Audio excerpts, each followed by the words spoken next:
Upadhyay brothers आज संगत कर रहे हैं और यहाँ का सजावट कर रहे थे मौर्य बंधु, मौर्य ब्रदर्स, अभिषेक मौर्य और प्रियांशु मौर्य। हाँ, उसके बाद आते हैं। धन्यवाद की प्रक्रिया प्रारंभ है, धन्यवाद की प्रक्रिया तो जस्ट प्रारंभ है। अमूमन धन्यवाद दिया जाता है, अभी बनाते रहता हूँ, अभी भी है तो अमूमन धन्यवाद जो है कार्यक्रम के अंत में दिया जाता है, लेकिन हम पहले निपटा लेना चाहते हैं। लास्ट में कौन बवाल रखे?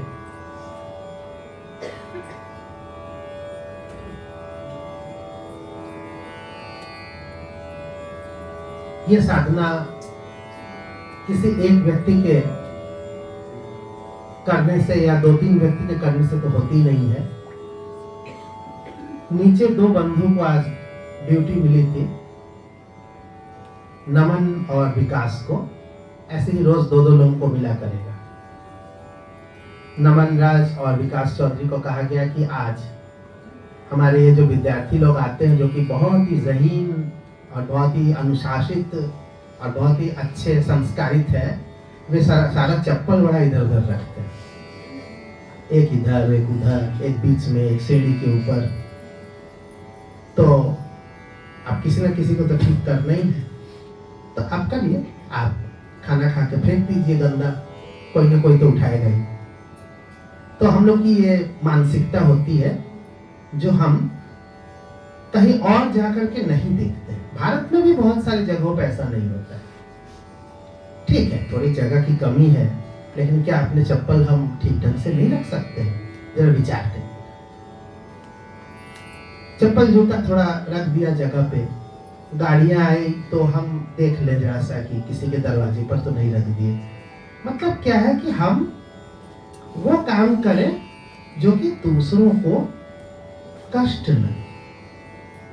हम पिछली बार थोड़ा जापान को लेकर के बोलते थे, बाद में जापानी आ ही जाता, पता नहीं कैसे।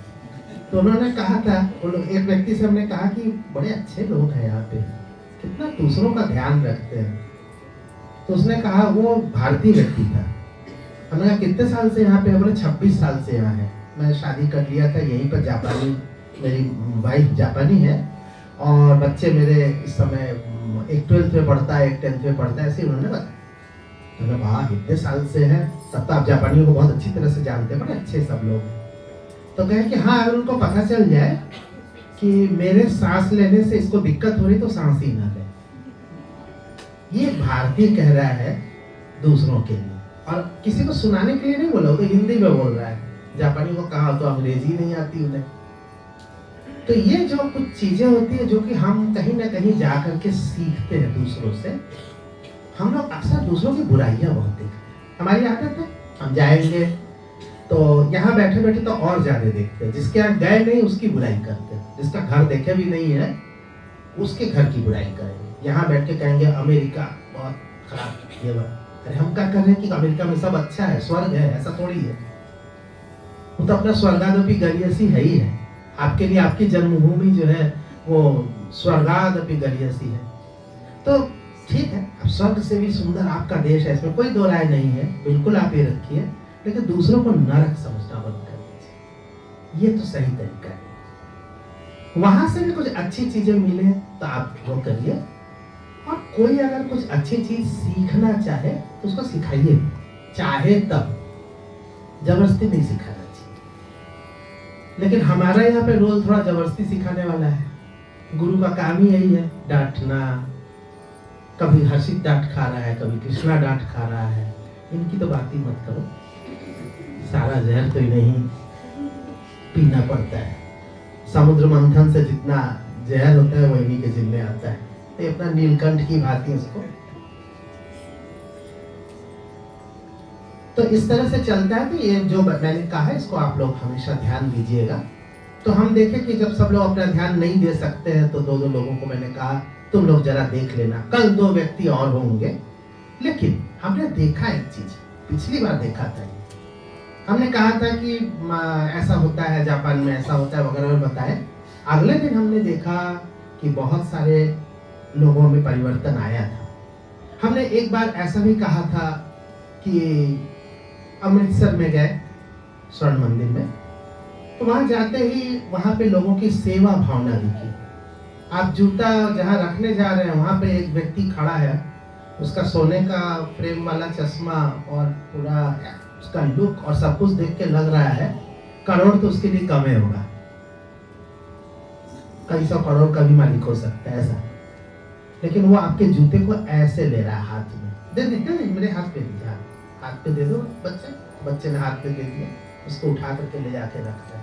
लेते आते भी ऐसे जूता उठा के ले आ रहे, सेवा भाव।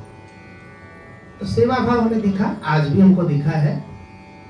जब हमने कहा था अभिषेक मौर्य को कि थोड़ा सफाई और ये सब सजाना वगैरह सब करने आ जाना, प्रियांशु को साथ में ले लेना। तो जब आ रहा है तो तब देख रहे साथ में एक और व्यक्ति है। बोले अरे तुम कहाँ से आ गए? तो बोला कि हम भी चलेंगे, कुछ करेंगे। कहाँ गया? अच्छा, अहमदाबाद। उज्जवल खुद से उसने कहा कि हम भी चलेंगे, वहां पे साफ सुथरा करेंगे, सजाएंगे आपके साथ। वो भी कब? जबकि वो भी आज सुबह लवली के गाने में वहां भी मौजूद था और हम वीडियो में देख रहे थे वो अपना चालू था, कुछ ना कुछ कर रहा था। 5 बजे का उठा हुआ है, वो दोपहर को 3 बजे तक एनर्जेटिक होकर के कर रहा था और अभी भी यहाँ पे हाजिर है। तो जब आप इस तरह से किसी काम में लग जाते हैं सेवा भाव में, तो आपके अंदर ऊर्जा आ ही जाती है। वो बालक मात्र 17 साल का शायद है, 16 या 17 साल का, उसके मन से इच्छा हुई कि हम जाके कुछ करें और चलाए। तो हम लोगों ने कहा था कि देखो ज्यादा सजावट मत करो, ये तो वैसे होता रहेगा। लेकिन पीछे देख रहे हैं तो यहाँ से हरा, एकदम ऊपर माता जी, हाँ ठीक ठीक दिखाई दे ना, लाल लाल पीला, हाँ सब दिखाई दे रहा चारों से। तो बहुत ही सुंदर, अकेले अकेले जितना उससे हो सका है, दोनों मिल करके, तीनों मिल करके ये सब किए हैं अभी दोपहर को। इन सब चीजों को हम लोग को एक्नॉलेज करना चाहिए। जो अच्छी बात है उसको हम लोग को स्वीकृति होनी चाहिए, किसी ने मेहनत की है। ठीक इसी तरह से कई दिनों से रागिनी लगी है, आज ये तो कल वो, नाश्ता कौन कराएगा, ये कौन कराएगा। तो आज आपने नाश्ता किया, इस नाश्ते में पूरा परिवार लगा हुआ है। रागिनी के पिताजी रमेश सारदा जी की दीदी अंजू जौहर जी, नाम सही है ना? हाँ, अंजू जौहर जी, अंजू दीदी, उनकी बेटी भी चली ही आई, थोड़ा देर हुआ लेकिन आ ही गई, तेजस्वी जौहर। और साथ ही में इनके छोटे भाई जो थोड़े दिन पहले ही गुजर गए। तो पूरे परिवार को इच्छा हुई कि उनकी याद में कहो या उनके नाम पर कहो, आज जो है हम लोग खुद बना करके खिलाएंगे। खरीद के तो सभी खिला लेते हैं, सभी नहीं खिला लेते, कुछ लोग खिलाते कुछ नहीं खिलाते, तो खिला सकते, वो आसान है। लेकिन लगे दोपहर को 1 बजे 1:30 बजे से रागिनी की बुआ जी अंजू दीदी हाजिर हो गई। और दोपहर थोड़ी देर बाद होते होते जिस चाचा जी का देहांत हुआ है, रागिनी के चाचा जी का, उनकी बेटी गरिमा पांडे वो आ गई। और उसके अभी हस्बैंड भी आए थे, अभी विकास पांडे, वो भी थोड़ा हाजिरी लगा के चले गए, उनको कोई काम होगा। तो ये सारे लोग लग करके ये आज का ये सारा जो भी तुम लोगों ने ग्रहण किया, वो ऊपर अभी बड़े साफ सुथरे ढंग से फलाहारी, जैसे कि आज पहला दिन है, व्रत रहता है लोगों का, तो उस हिसाब से किया। आप लोगों को अच्छा लगा, घर का खाना था, घर का है तो अच्छा ही लगना चाहिए। तो ये उनकी स्मृति में हो रहा है, जिनका नाम है श्री हेमंत सरना, जो अब हमारे बीच में नहीं है। हमारे इस कार्यक्रम में काफी बार आए, पीछे बैठ के सुनते थे, कभी नहीं आते थे अक्सर ही, और संगीत के अच्छे प्रेमी है। अभी इधर उन पर बहुत ज्यादा बीमारियां थी, ऑपरेशन होकर के बहुत बुरी हालत थी। तो पूरा लगभग आंख तक यहाँ तक ढक करके अंध विद्यालय में कार्यक्रम चल रहा था, आके पीछे बैठे हुए थे, बैठ करके उन्होंने पूरा सुना। और जिंदगी और की लड़ाई चल रही थी उनकी, लेकिन सबका अपना अपना समय है, सबकी अपनी अपनी गति है। बहुत कष्ट में थे तो उनका देहावसान हो गया और उनके लिए सेवा करती थी उनकी बेटी, बहुत सेवा की। गरिमा पांडे अपने पास रख करके काफ़ी सेवा की। विकास उनके दामाद, उन्होंने भी काफ़ी वो किया। बेटा भी, मन्नू अभी है नहीं यहाँ पे, वो भी। तो ये सारे लोग मिलकर के इस तरह से किए और आज की ये जो प्रसाद है वो इसकी व्यवस्था इन लोगों ने की। तो एक तरह से उनको हम लोग इसी बहाने याद कर रहे हैं। तो अब उनका नाम था श्री हेमंत सरना। तो राग कौन सा होना चाहिए? हेमंत। तो हेमंत जो राग है वो बहुतों का सीखा हुआ भी होगा, कई लोगों ने गाया भी होगा। और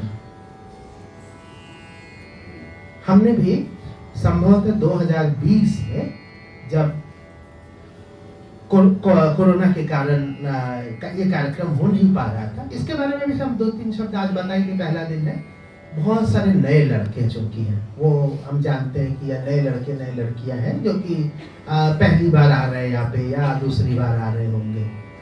ये नवरात्रि साधना काफी पुरानी है, संभवतः 20 साल या उससे ज्यादा हो रहा होगा। पहले मैं ये सोचा करता था, या उससे पहले से भी चल रहा होगा, कोई याद नहीं कब से मैंने ये ऐसा सोचा। संगीत के क्षेत्र में नवरात्रि का बहुत महत्व है। कई बड़े बड़े कलाकारों ने नवरात्रि के 9 दिन तक कुछ न कुछ ऐसा भी होता था, कहते हैं कि बाहर धूप मतलब सूर्य का दर्शन नहीं करना है, मतलब बाहर निकलना ही नहीं है दिन भर। अब बाहर नहीं निकलेगा तो क्या करेगा? घर में रियाज करेगा। तो वो दिन रात रियाज करते थे, मौका जब मिला तब रियाज किए, थोड़ा सोए फिर उठे फिर रियाज, और उसी में अपने को 9 दिन तक लगातार रखे रहते थे। ये हम लोगों के नवरात्रि मानने वाले लोगों के लिए भी है।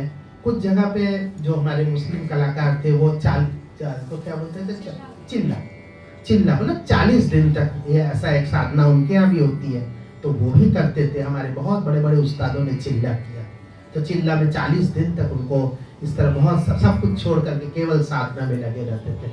अब इतना तो हम लोग कर नहीं सकते, नहीं नवरात्रि में कर पाते ना चिल्ला कर पाते। तो हमने सोचा कि चलो कम से कम 9 दिन तक लगातार बैठ के एक अच्छे परिवेश में गाना बजाना करेंगे। तो पहले मेरे घर में होता था, फिर धीरे धीरे 1-2 विद्यार्थी आने लगे। रागिनी आई, सृष्टि उस समय की वो आई, और तन्वी थी वो आई, इस तरह से आने लग गए। फिर हमने सोचा कि कुछ विद्यार्थी को बोल देते, सब लोग आ जाएंगे तो बैठ के। अरे तो हमने देखा कि सब बड़े उत्साह से आने लग गए। 7-8 लोग आ गए, 10 लोग आ गए, और 10 लोगों से होते होते फिर आज 100 लोगों तक आ गए। ये कार्यक्रम सबके सहयोग से होता है, और कार्यक्रम की ये हालत रहती है कि कोई कहता है आज हमारा प्रसाद हमारी ओर से होना चाहिए, कल कोई कहता है ये होना चाहिए। उसी बीच हमारे बीच में एक डॉक्टर साहब है, डॉक्टर प्रदीप जायसवाल जी। तो डॉक्टर प्रदीप जायसवाल जी ने कहा कि हम आपके लिए एक अच्छा सा माइक्रोफोन देते। तो ये जो देख रही है SM58 है, और एक अच्छी क्वालिटी का है। ये अभी आज पहली बार इस तरह कार्यक्रम में इस्तेमाल हो रहा है। कल भी हुआ था, थोड़ा रिकॉर्डिंग के पर्पज में हुआ था, और आज ये पहली बार रागिनी ने इसका उद्घाटन किया और हम गा रहे हैं। आज पहली बार इस माइक से गा रहे हैं।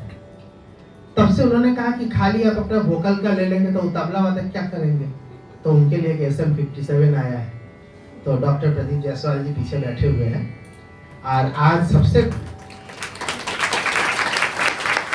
आभार नहीं दूंगा, ये आपका परिवार है, आभार परिवार में नहीं दिया जाता है। आप परिवार के बड़े हैं, और आपने इस परिवार के लिए जो सोचा वो हम सबको स्वीकार है। हम छोटे भाई हैं, यहाँ आपके बच्चों की तरह सब है, सबके लिए। और एक और खुशी की बात है कि आज हमने उनसे रागिनी के माध्यम से आग्रह किया था कि अकेले मत आया करिए, आज कम से कम भाभी जी को लेकर के आइए। आज भाभी जी हमारे बीच में आई है, आपका बहुत बहुत स्वागत, पहली बार आप आई हैं। सादा जी अपना लगातार सहयोग करते रहते हैं, उनके बारे में कल बताऊंगा। उनका कल का दिन है ना, इसलिए। तब से किसी ने कहा कि हम रिकॉर्डिंग जो लैपटॉप में करना चाहते, करो जो करना है तुम भी करो, सबकी अपनी अपनी होती है ना। तो काफी समय हो रहा है। आज राग हेमंत से हम कर रहे हैं। 2020 में मैंने गाया था, उसके बाद फिर कभी इसको दोबारा गाया नहीं मैंने, तो मैंने सोचा कि आज इसको प्रस्तुति फिर से करते हैं।